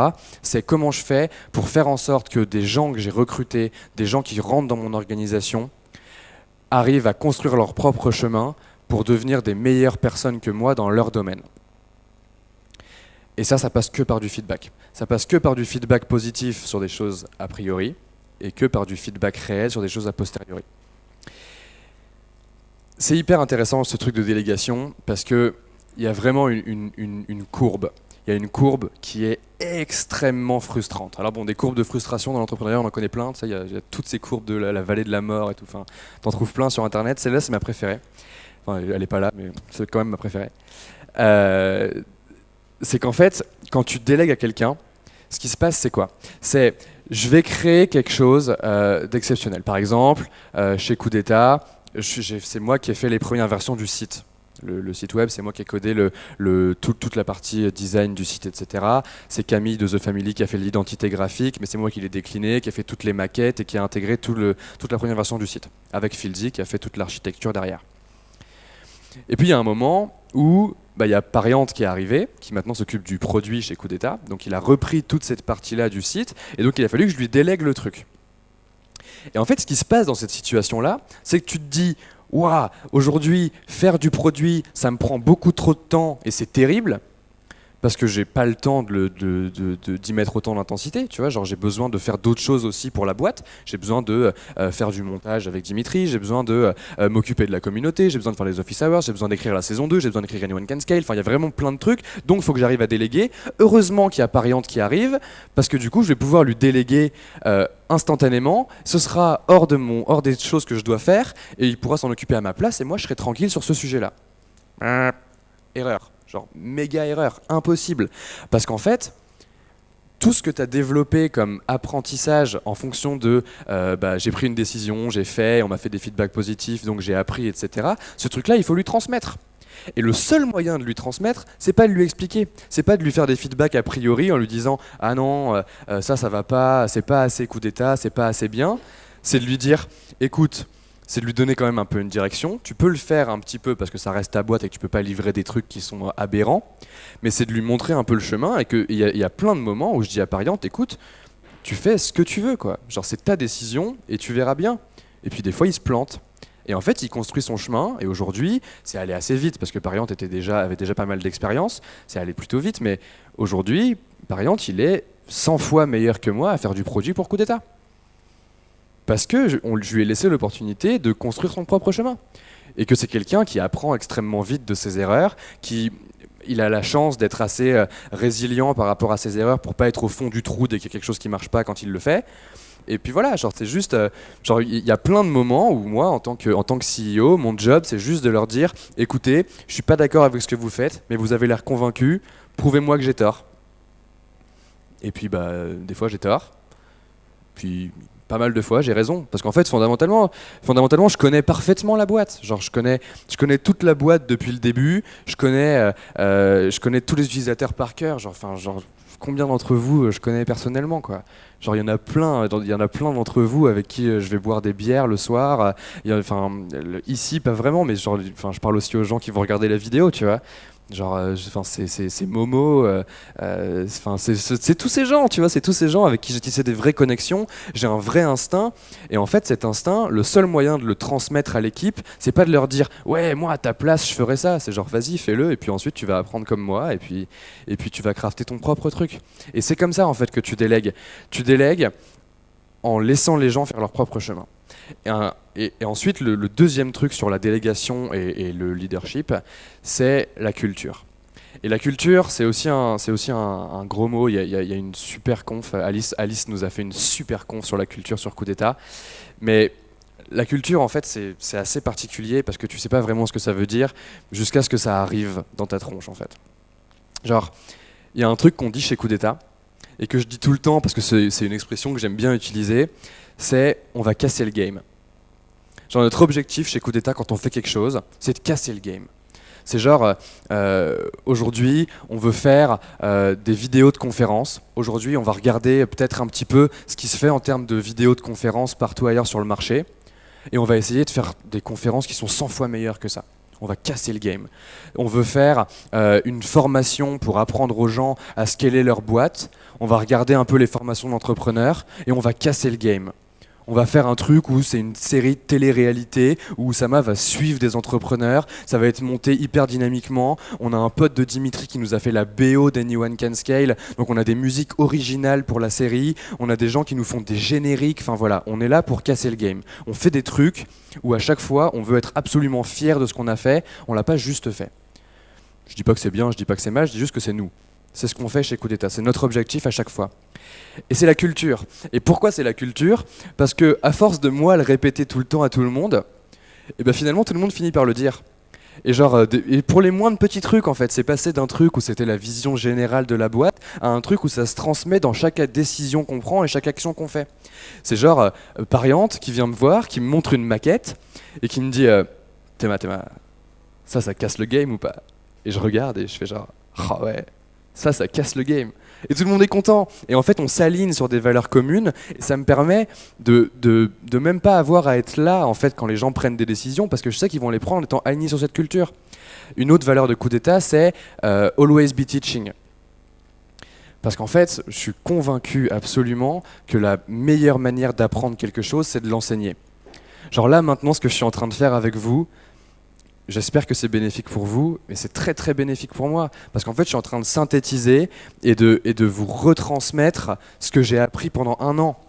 Et ça me permet de le conscientiser et ça me permet de l'utiliser mieux dans mon job et ensuite de mieux le transmettre quand je vais vouloir déléguer et quand je vais vouloir mener mon équipe pour aller faire des trucs exceptionnels. Et donc on a cette valeur-là. Et en fait, on se pose la question à chaque fois. Genre, est-ce que ça... Genre, une des questions qu'on se pose tout le temps chez Coup d'État, à chaque fois qu'on prend une décision, c'est est-ce que ça a de la valeur pour les gens en face? C'est ce qui se passe dans... On a un Slack Coup d'État avec nos meilleurs utilisateurs, vraiment les gens qui regardent tous les épisodes, qui font des contributions, etc. Dans ce Slack, des fois, il y a des gens qui viennent, qui rentrent et qui font la promo de leur boîte parce qu'ils n'ont pas tout à fait compris le délire de Coup d'État. Genre, ils viennent et ils disent « Ah, voilà, j'ai lancé une boîte, je vends X trucs qui n'a rien à voir avec l'entrepreneuriat, qui n'a rien à voir avec ce qu'on fait chez Coup d'État. Si vous voulez acheter, allez-y. » Bon, on leur dit pas ferme ta gueule, tu vois. On leur dit juste, écoute, les valeurs chez Coup d'État, les valeurs de la communauté, et la communauté, c'est à la fois les employés, enfin l'équipe Coup d'État, mais ça s'étend à vous tous. Les valeurs de Coup d'État, c'est si ça apporte pas de valeur directement aux gens à qui tu envoies ton message, tu le fais pas. Tu le fais pas. Parce qu'en fait, quoi? Genre, ce qui se passe, c'est que ça sert personne. Ça pollue le Slack. Ça pollue le Slack d'avoir des gens qui font la promo de leur boîte et qui disent à des entrepreneurs « Allez acheter ce truc-là qui ne vous intéresse pas du tout ». Et surtout, ça les met mal en fait. Ça les met mal parce que si tu viens et que tu postes ton produit qui n'a rien à voir avec la cible qui est sur le Slack de Coup d'État et que personne n'achète, tu te dis « Ah, j'ai testé un truc et ça n'a pas marché ». Et en fait, il vaut mieux juste pas le faire. Et donc, on arrive à progressivement, à chaque fois qu'on prend une décision, à chaque fois qu'on a une situation à laquelle on doit faire face, à se dire est-ce que ça apporte de la valeur en face? Est-ce que ça, c'est always be teaching? Et cette culture-là, elle te permet de, pendant que tu laisses les gens faire leur courbe de délégation où c'est de moins en moins bien et puis ensuite ça augmente et ils deviennent meilleurs, ça leur permet de se shaper en fonction de ce que tu veux qui arrive à la boîte. Est-ce que ça apporte de la valeur? Est-ce que ça casse le game? Est-ce que c'est vraiment bien? Et cette culture-là, elle te permet de déléguer et de mener sans même être là. Et c'est hyper puissant. Et ensuite, il y a un autre truc qui est assez incroyable, c'est que quand tu délègues et quand tu as une équipe et que cette équipe elle est soudée et que les gens ils sont là pour toi, je pense que c'est le truc qui me fait le plus kiffer dans cette dernière année de Coup d'État, c'est l'équipe. Genre vraiment, tu sais, on dit toujours que la qualité de ta vie elle est définie par la qualité de tes relations avec d'autres gens. Voilà, ma qualité de relation avec les gens de l'équipe Coup d'État, c'est juste incroyable. Genre c'est des gens qui, il y a des moments qui sont extrêmement difficiles. Le départ de Dimitri par exemple, c'était vraiment compliqué émotionnellement. Genre j'y reviens tout le temps, hein, mais il sait que c'est pas grave fondamentalement. En fait, il y avait tout le monde qui était là en me disant, tu sais, si on peut faire un truc, on est là quoi. On est là pour toi. Et je pense que c'est aussi ça, genre, tu vois, dans une culture, je pense que la base de toute culture, ça devrait être qu'elle doit être saine. Elle doit être saine pour la santé mentale des gens. Genre en fait, si tu arrives à créer une culture où les gens sont en bonne santé mentale et où ils sont bien dans leur vie et où ils savent où mettre leurs décisions, leurs actions, ils savent qu'ils vont pas se faire juger avant d'avoir fait quelque chose, etc. Et qu'en fait, tu les mets dans un cadre où ils peuvent avancer en n'ayant pas peur de la prochaine étape, et c'est comme ça que tu crées une culture de gens qui accomplissent énormément. Et on est en train de le vivre, c'est une leçon que je donne maintenant. Je suis pas sûr à 100% qu'elle fonctionne, on reverra dans 1 an, mais pour l'instant je suis absolument convaincu. Il y a une histoire de croyance, quoi. Il y a une histoire de croyance, une espèce de foi dont plein de gens ont parlé dans Coup d'État Talks, ont parlé dans Coup d'État X énormément. C'est cette croyance que c'est la vision, etc., que quoi qu'il arrive, ça va marcher. Bon, et la dernière leçon, elle est sur bâtir sa boîte. Bâtir sa boîte, c'est le truc que je trouve le plus fascinant et que j'arrive pas encore à faire. Je pense que j'ai un peu capté la théorie de comment ça fonctionne, mais on n'y est pas encore chez Coup d'État. Bâtir sa boîte, c'est arriver à prendre toutes les leçons précédentes et faire en sorte de les appliquer dans une seule chose à la fois et de construire bloc après bloc. Par exemple, nous chez Coup d'État, on a plusieurs blocs qu'on identifie dans la boîte. On a le produit. Donc le produit, c'est vraiment tout le site, la plateforme et l'expérience que tu as. Donc ça s'étend même au podcast. Aujourd'hui, on est en train de réfléchir à comment on fait pour mettre des liens dans les descriptions des podcasts pour que tu puisses aller voir les parties vidéo du podcast. Donc par exemple, la saison 2, il y a beaucoup de parties pratiques où je suis sur un ordi et où je suis en train de montrer des trucs concrets. Et donc en podcast, ça rend rien. Tu vois, genre, on était là, genre ouais, on va peut-être publier les podcasts, mais il va y avoir une demi-heure de partie où je suis là, genre. Et donc là, tu cliques ici. Et toi, tu es dans ton podcast et tu fais genre c'est chelou quand même. Donc on a dit, donc il faut qu'on fasse, on va faire des versions des podcasts où on a enlevé les parties pratiques, mais du coup on va rajouter des trucs où on va mettre des liens avec des numéros dans les podcasts. Et on va dire genre bon bah là maintenant il y a une phase pratique, clique sur le lien numéro 3 dans les podcasts et tu vas pouvoir aller voir la partie vidéo si tu as envie, sinon ça passe à la suite. Et tout ça c'est des expériences. Là je compte sur vous pour tous me dire que c'est une super bonne idée. Merci beaucoup. C'est une super bonne idée parce qu'en fait on va tester, si ça marche pas, bah tant pis. Encore une fois, on y revient sur le feedback a priori. Et donc en fait, donc il y a toute cette partie produit, donc le site, l'expérience, à terme l'application Coup d'État. Enfin voilà, on a une vision pour le produit qui est grande. On veut vous permettre d'avoir un outil tout le temps dans la poche qui vous permet d'apprendre à n'importe quel moment de votre vie, parce qu'on pense sincèrement que l'éducation c'est continu, que c'est un truc que tu fais tous les jours à n'importe quel moment et qu'on en a tous besoin tout le temps. Ça, c'est le produit. Après, il y a tout le contenu.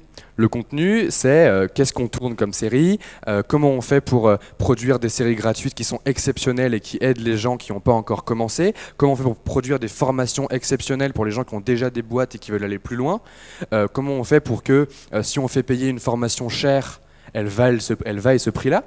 Parce qu'en fait, il y a un moment où, genre aujourd'hui, Anyone Can Scale, ça coûte 1 900 €, c'est en précommande à 700.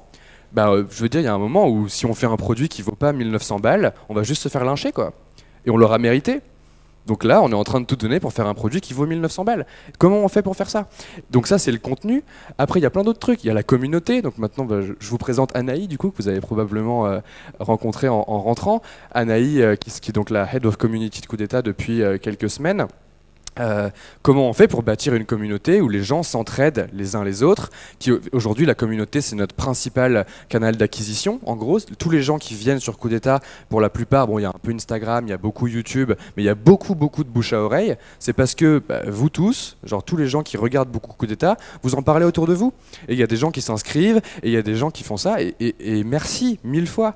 Merci 1000 fois. Et ce truc-là, ce terreau incroyable de la communauté Coup d'État, où à chaque fois qu'on reçoit un message de l'un ou de l'une d'entre vous, on se dit putain, on a vraiment la meilleure communauté du monde, on se sent tellement soutenu, et quand on fait de la merde, les gens nous le disent, et quand on fait des trucs bien, les gens nous le disent, ça nous aide tellement qu'on a mis une personne full-time qui va prendre soin de vous, quoi, qui va faire en sorte de vous aider à choisir les bons contenus que vous devez regarder, à écouter vos feedbacks, et elle va construire une team de gens qui vont s'occuper de vous aussi, tu vois.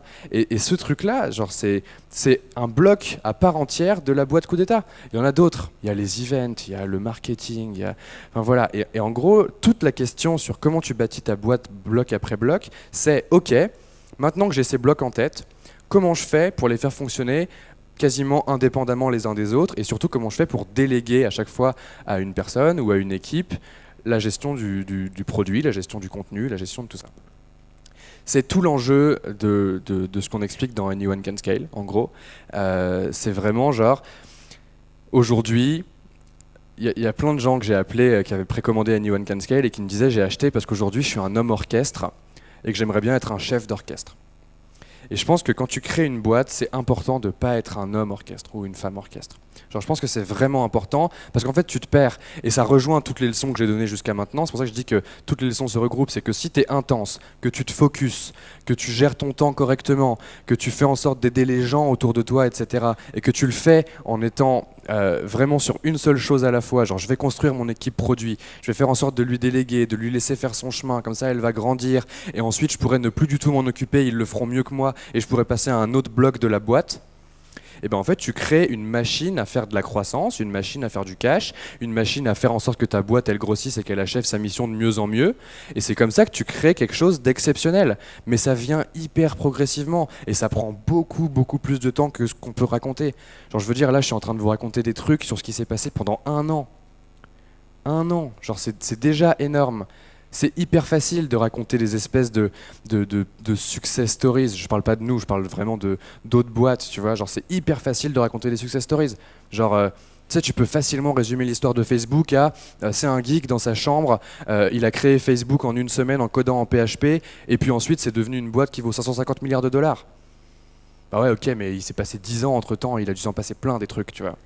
Et le problème, c'est que c'est impossible de raconter l'entièreté de l'histoire, l'entièreté du film qui est dans ta tête, c'est impossible de la raconter, et il faut arriver à prendre conscience qu'en fait, c'est juste de la construction, bloc après bloc, les gens ils construisent leur boîte, et il y a des gens de plus en plus exceptionnels qui, par la culture, sont rassemblés, qui ont une même mission, et qui sont genre drivés par les mêmes ambitions. Ça crée des groupes de personnes qui ont des croyances similaires, qui se soutiennent, qui se poussent.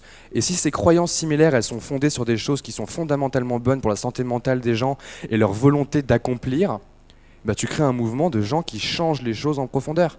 C'est tous les grands mouvements jusqu'à maintenant, toutes les grandes communautés qu'on a vues jusqu'à maintenant éclore, naître, mourir ou survivre, elles fonctionnent toutes comme ça. À commencer par les grandes religions. Les grandes religions, c'est des moyens de prendre soin de ta santé mentale. C'est genre, comment tu fais pour gérer le deuil ? Bah voilà, en fait, tu as des frameworks de trucs qui te permettent de gérer le deuil pour que tu sois toujours capable d'accomplir des choses, même si tu as des moments extrêmement difficiles dans ta vie. Moi perso je suis athée, mais je trouve que la religion c'est hyper inspirant pour ça. Et genre il y a énormément de trucs, tu vois, il y a énormément enfin c'est ça qui était trop bien dans cette année avec Coup d'État, c'est que j'ai vu tellement de gens de backgrounds différents qui avaient des raisons différentes pour croire dans les mêmes choses, que je pense sincèrement que si on arrive à prendre en compte tous ces trucs-là et qu'on est bienveillant avec les gens autour de nous et qu'on arrive à faire des feedbacks et à pousser les gens à écrire leur propre histoire avec intensité et à surtout respecter leur niveau d'ambition et respecter leur niveau de vélocité, on peut arriver à créer une communauté vraiment exceptionnelle et on peut arriver à faire en sorte que tous ensemble, on crée des boîtes ou peu importe, mais en tout cas on crée des chemins de vie qui nous plaisent et dont on est fier. Non, j'en profite du coup pour faire un petit point sur ce qui va se passer après sur Coup d'État. Je vais redescendre un peu sur Terre. Parce que voilà, on a la grande vision, on a le vrai truc qu'on veut faire, mais donc qu'est-ce qu'on va faire concrètement ? Donc là, comme je vous ai expliqué, Coup d'État Talks, ça se termine, c'est le dernier épisode de la saison 1 de Coup d'État Talks. Donc Coup d'État Talks, ça va reprendre normalement en octobre 2019, mais on va changer le format. Donc le format de Coup d'État Talks dans la saison 2, ça va être non plus des talks de entre 45 minutes et 1h30, ça va être des talks de 20 minutes, comme un format TED, où on va faire des soirées en fait, où on va avoir 4 entrepreneurs ou 4 personnes qui vont venir parler d'un sujet précis pendant 20 minutes. Donc vraiment, on va en faire, je pense, une par mois, ou peut-être une tous les 2 mois, mais faire vraiment quelque chose d'exceptionnel, où on veut faire coacher les gens qui vont monter sur scène, faire en sorte qu'on ait vraiment que des talks de ouf, et que du coup la saison 2 de Coup d'État Talks soit malade. Donc ça c'est Coup d'État Talks. Ensuite, il y a Coup d'État X. Coup d'État X, pareil, le dernier épisode de Coup d'État X est sorti hier, donc les interviews d'entrepreneurs sur plus la psychologie, etc. Ça, on a fini la saison 1, et donc la saison 2, on veut inviter que des gens qui sont des stars, grosso modo, qui ont des parcours absolument exceptionnels, parce que donc on a fait 13 interviews Coup d'État jusqu'à maintenant, donc pendant la dernière année. J'ai trop kiffé, c'était trop bien. Vraiment, toutes les leçons dont je vous ai parlé là, elles viennent beaucoup de ces interviews.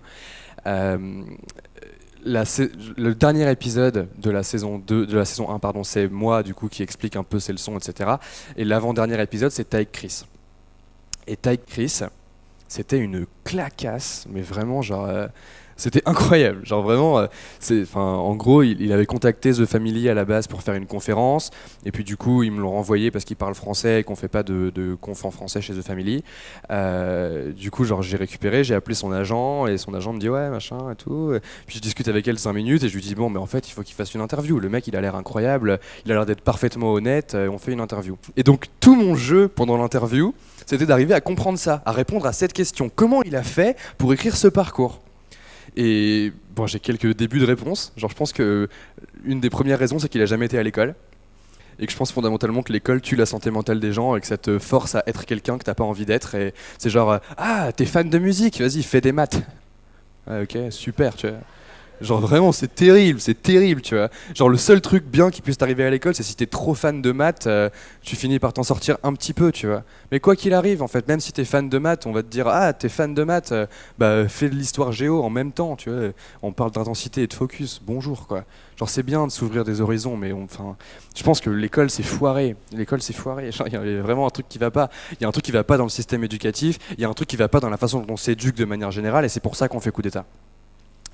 Donc coup d'état X, c'était une bonne leçon avec Ty Chris et je me suis dit, il nous faut que des gens comme ça. Parce que là, on a interviewé 13 CEO de boîte, enfin 12 CEO, enfin ouais, 13 CEO de boîte, et après Ty Chris.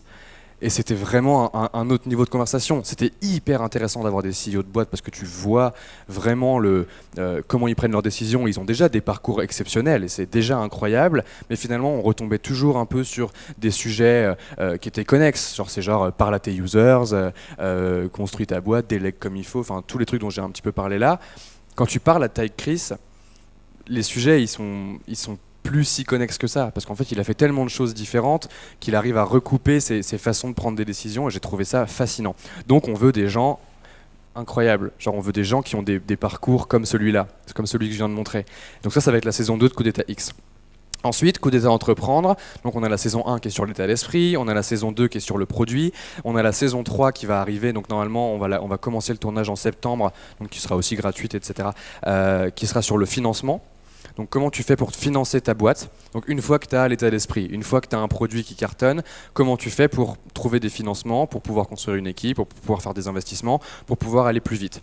Le financement, c'est pas juste les VC et les investisseurs comme on l'a fait jusqu'à maintenant chez The Family et tout ça, c'est aussi comment tu fais du crowdfunding, comment tu fais pour lever de la dette auprès des banques, comment tu fais pour lever de la love money, enfin tu vois, et donc à la fois tous les aspects, comment ça marche pour trouver cet argent, et tous les aspects légaux. Si tu lèves de la love money, c'est quoi comment tu donnes des actions aux gens en échange, comment tu fais pour que ce soit officiel, que ce soit pas juste ton oncle bourré qui te file un billet, tu vois, genre tous ces trucs là. Donc ça, on va parler de financement, et il y aura une saison 4 sur le recrutement, sur comment tu fais pour recruter une équipe exceptionnelle, et c'est quoi bien recruter au début quand tu démarres ta boîte, c'est quoi bien recruter à la fin quand tu veux créer une machine à recrutement et que ça fonctionne, etc. Donc ça, Coup d'État Entreprendre. Ensuite, il y a Anyone Can Scale. Donc du coup, là, on est en train de focus dessus à fond, qui est donc la série où si aujourd'hui tu as une boîte qui fonctionne déjà, qui a priori est une boîte de service, mais ça marche pour tous les types de boîtes, en fait on s'en rend compte maintenant. Si tu as une boîte qui fonctionne, qui fait du chiffre d'affaires, mais que tu te sens comme le fameux homme orchestre ou la fameuse homme orchestre, et que tu es un peu en train de courir au four et au moulin constamment, et que tu te dis putain si seulement j'ai envie de construire quelque chose de plus gros, mais je suis coincé, je suis à un plafond de verre de ma croissance qui est limité par le temps que je suis capable d'investir dans la boîte. Bah, la formation, elle est pour ça. C'est une formation où Oussama et moi, du coup, on coach des entrepreneurs qui sont dans cette situation-là et on leur dit voilà ce que tu peux mettre en place pour sortir de cette situation.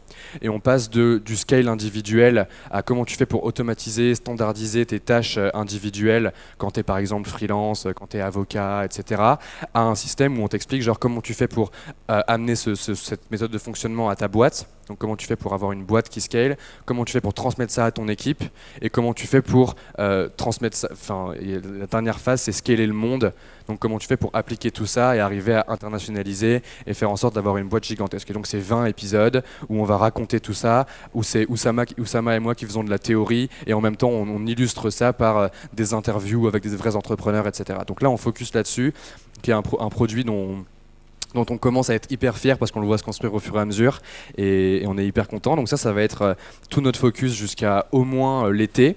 Et ensuite, on prépare plein d'autres séries. En fait, on est en train d'accumuler plein de réalisateurs et de producteurs et des réalisatrices, productrices, etc. pour arriver à lancer des nouvelles séries qui soient gratuites ou payantes et qu'on en ait de plus en plus. Donc je vous parlais du chef stable des rappeurs. C'est une série que je veux absolument faire et qui sortira sur Coup d'État un jour. Enfin, en tout cas, j'espère très fortement.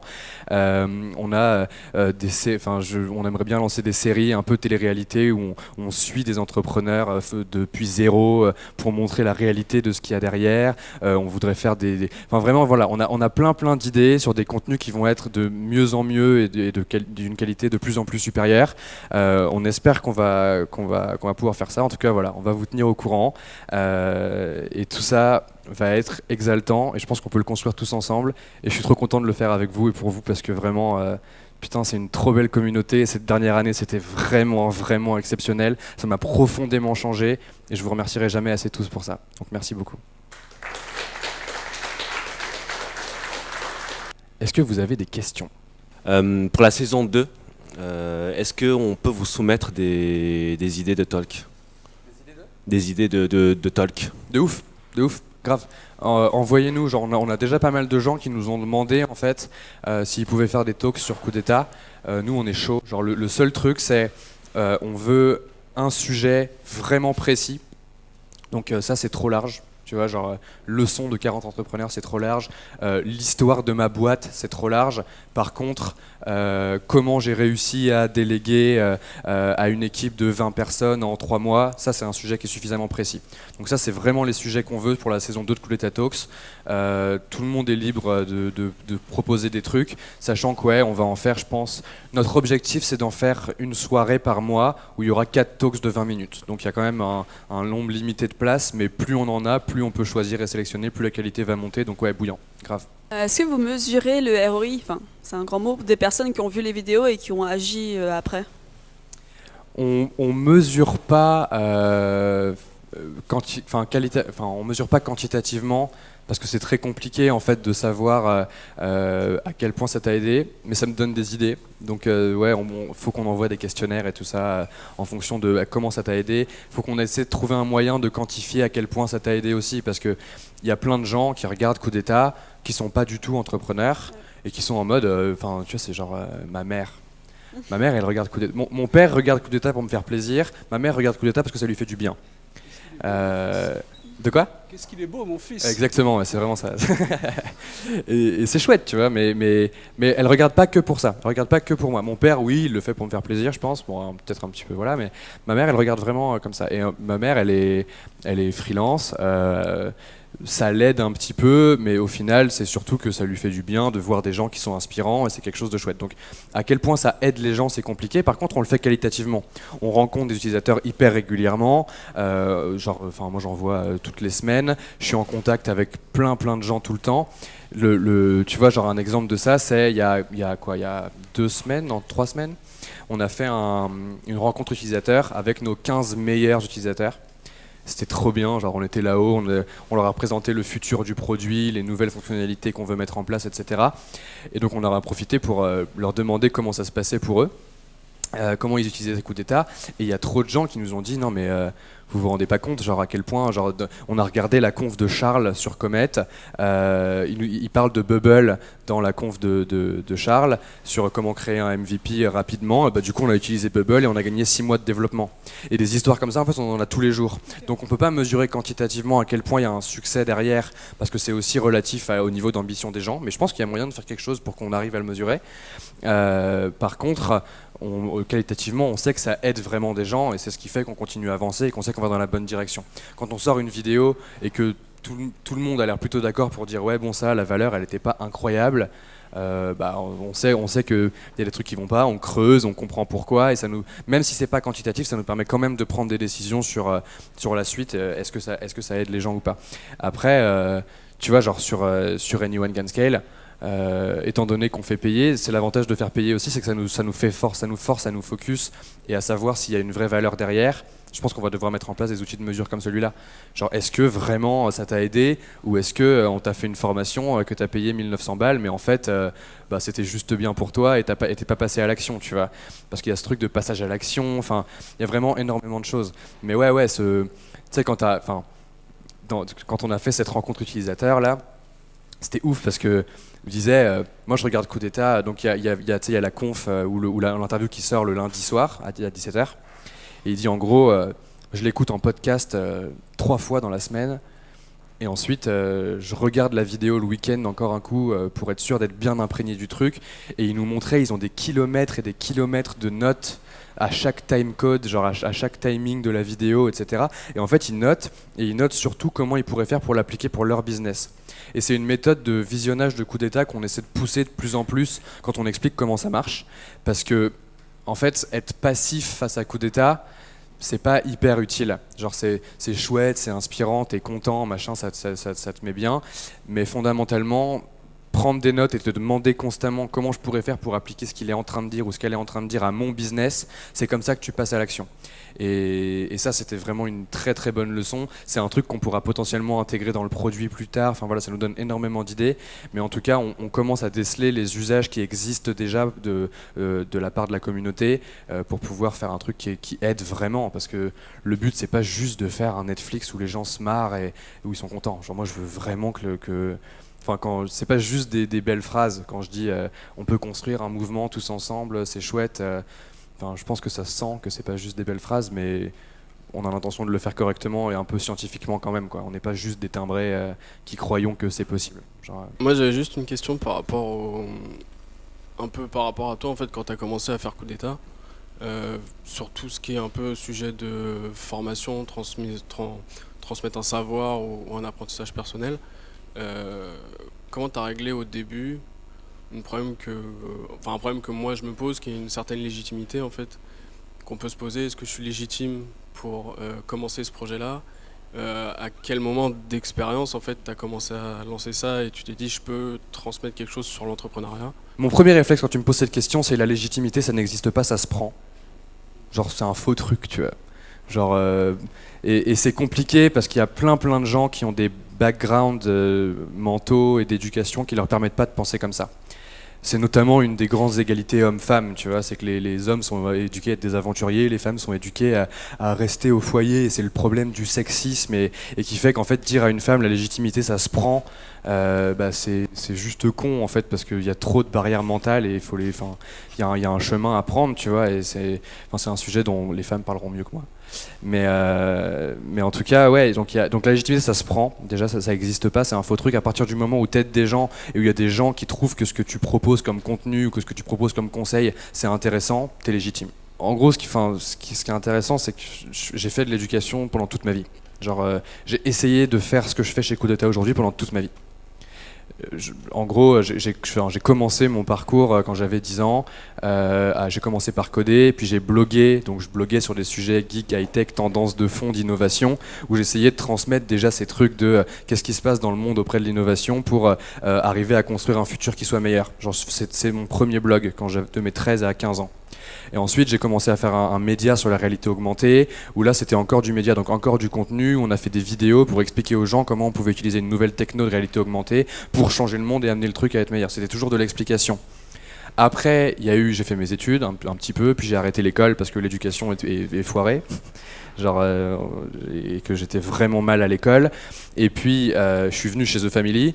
Parce que je suis rentré chez The Family parce que j'avais créé une newsletter qui avait pour vocation d'envoyer une fois par semaine les meilleurs articles que je lisais, hein, comme toi, les meilleurs articles que je lisais. Mais c'est trop bien, tu vois, c'est trop bien de le faire. Genre, shout out Alex qui a écrit une newsletter, Alex Masméjean, il écrit une newsletter sur l'actualité de la tech et ces newsletters c'est de la balle, abonnez-vous, tu vois. Genre, communauté coup d'état, genre que du love. Mais vraiment, genre, et donc j'avais cette newsletter où j'envoyais une fois par semaine des articles sur le monde de la tech et comment changer le monde et comment s'inspirer à devenir entrepreneur. Et je partageais donc des vidéos TED, des livres, des trucs, des machins. Et ça marchait pas mal. Il y avait quelques dizaines de milliers d'abonnés et donc j'ai écrit à Oussama et je lui ai dit salut, je fais ça, ma mission c'est d'inspirer les gens à entreprendre parce que je pense que c'est comme ça qu'on va changer le monde. Je pense que j'aurai plus d'impact à le faire chez The Family que dans ma chambre. Est-ce que je peux faire un stage chez vous? Et donc il m'a répondu, il m'a dit ok on se voit jeudi. Je suis arrivé le jeudi, il m'a dit bienvenue chez The Family. J'ai dit on discute pas, il m'a dit non. Je fais ok, tu vois, il m'a dit tu commences quand? Le 1er juillet, ok. Et donc le 27 juin j'étais là. Et donc déjà à l'époque je faisais déjà de l'éducation comme ça. Après il y a eu Menu Next Door qui est ma vraie expérience entrepreneuriale de start-up, quoi. Genre le reste c'était des projets mais je savais pas vraiment ce que je faisais et j'étais un peu du père et voilà, mais en attendant j'essayais quand même, quoi. C'est ça qui est important, c'est qu'on m'a laissé faire mon chemin, genre, puis je l'ai prise la légitimité en fait à chaque fois parce que c'était impossible de pas le faire. Genre vraiment, pour moi, genre tout ce que j'ai fait dans ma vie, je l'ai fait parce que c'était pas possible de pas le faire. Et c'est un trait de caractère qui est particulier et qui, je pense, est pas nécessaire pour être entrepreneur. Et en fait, donc il y a eu Menu Next Door, et après coup d'état, quand je suis arrivé il y a 1 an, méga crise de légitimité parce que effectivement, genre tu te retrouves, j'ai 23 ans, je me retrouve face à des gens qui en ont 40, qui viennent me demander des conseils sur leur boîte, et j'ai l'impression que quand je leur donne des conseils, ils trouvent ça pourri, tu vois, parce que forcément il y a une barrière. Je veux dire, t'as 23 ans, j'ai trop de cheveux, tu vois, t'es là, genre ouais, qu'est-ce qui se passe, tu vois, genre qu'est-ce qui va se passer. Et puis en fait, il y a toujours eu ce moment où je racontais l'expérience Menu Next Door et où ça switchait chez les gens. Et où genre j'étais là, je pourrais vous raconter toute l'expérience Menu Next Door, tout ce qui s'est passé, mais en fait, ça change la façon que les gens ont de te voir quand tu racontes une histoire comme celle-là. Déjà parce qu'émotionnellement, raconter une histoire, c'est hyper puissant et qui s'attache à toi. Tu montres de la vulnérabilité, du coup, il s'attache à toi et ça fonctionne, tu vois. Et en fait, ça crée un mécanisme où tu donnes des conseils. À la base, t'es pas sûr des conseils que tu donnes. Puis tu fais cette phase de légitimité où tu dis ouais mais en fait je te donne pas des conseils juste au hasard, je te montre que je l'ai fait aussi, que j'ai vécu, je comprends tes difficultés, je comprends la position dans laquelle t'es parce que je l'ai vécu moi aussi. Donc je te donne pas juste des conseils au hasard, j'essaie de les donner comme si je les appliquais pour moi. D'ailleurs c'est des conseils que je donne pour moi. Tu vois là ce que je donne dans la conf aujourd'hui, c'est les trucs qu'il faut qu'on applique chez Coup d'État et on n'arrive pas à tout appliquer parce que c'est compliqué. Mais en attendant elles sont là, on sait que c'est là, on sait que ça doit être fait, tu vois.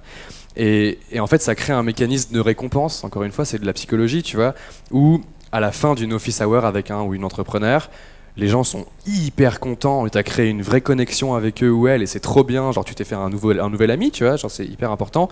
Et donc tu le refais et tu le refais et tu le refais et il y a un moment où ta légitimité elle switch, genre où tu fais genre putain, c'est bon, tu vois, genre encore une office hour, c'est devenu normal, je viens, j'explique mon truc. Et je pense que en termes d'éducation, la légitimité est 1000 fois moins importante que l'empathie. Parce qu'en fait, tu sais, on pourrait faire un poster comme ça, genre empathy eats legitimacy for breakfast, tu vois. Genre, l'empathie est extrêmement importante parce que là où la légitimité va faire en sorte que la personne en face de toi se sente comme une merde et se dise bon je vais écouter toutes oreilles ouvertes ce que la personne va dire, l'empathie te permet de dire écoute, j'ai été à ta place ou je suis à ta place, par contre j'ai du recul sur ta situation et je pense pouvoir t'aider, donc tu choisis de m'écouter ou pas. Ça c'est de la vraie éducation, c'est comme ça que tu fais passer des vrais messages et je pense que tu as le droit d'avoir peur de la légitimité, mais je pense que tu as surtout le droit d'être fier, d'être empathique quand tu veux faire en sorte d'éduquer les gens, et que c'est beaucoup, beaucoup plus important. Genre, je pense que si on veut, sur cette histoire de formation, je trouve qu'il y a énormément de gens en France et partout dans le monde qui font des trucs de formation exceptionnels, et je suis ravi, tu vois, genre, pour moi, on n'a pas de concurrents, on n'a que des gens qui aident tous à aller dans la même direction, genre, c'est ouf, genre, tous les gens qui font de la formation en France, je les respecte énormément, ils n'ont pas forcément les mêmes visions que nous, ils n'ont pas forcément les mêmes directions, mais ils aident des gens pour de vrai, et je pense qu'il faut qu'on arrête de croire que l'éducation, c'est à propos de la légitimité, l'éducation, c'est qu'à propos de l'empathie, et c'est qu'à propos de bienveillance envers les gens que tu veux éduquer. Bonjour. Je suis Ulrich, je suis du Bénin. Et donc c'est juste pour vous dire qu'on vous suit dans tout le monde francophone. Donc ce que vous faites est super. Et je voulais aussi réagir par rapport à la question de feedback.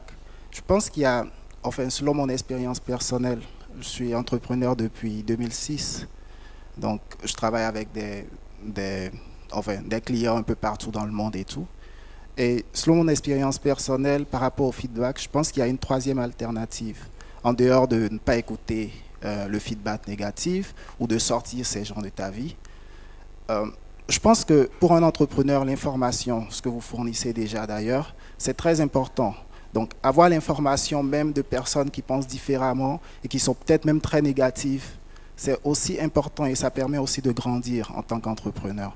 Donc la chose pour moi la plus difficile à faire, c'est de pouvoir écouter ces critiques négatives et se demander mais pourquoi il me dit non, pourquoi il me dit de ne pas faire comme ça et tout. Essayer de comprendre ça et en tirer le positif qu'on peut tirer de ça. Alors, oui, mais non. Oui, parce que en fait donc je reviens sur le premier truc qui est la prise de décision. Prise de décision, c'est observation, décision, action. Ok ? C'est dans l'autre sens pour vous, mais voilà.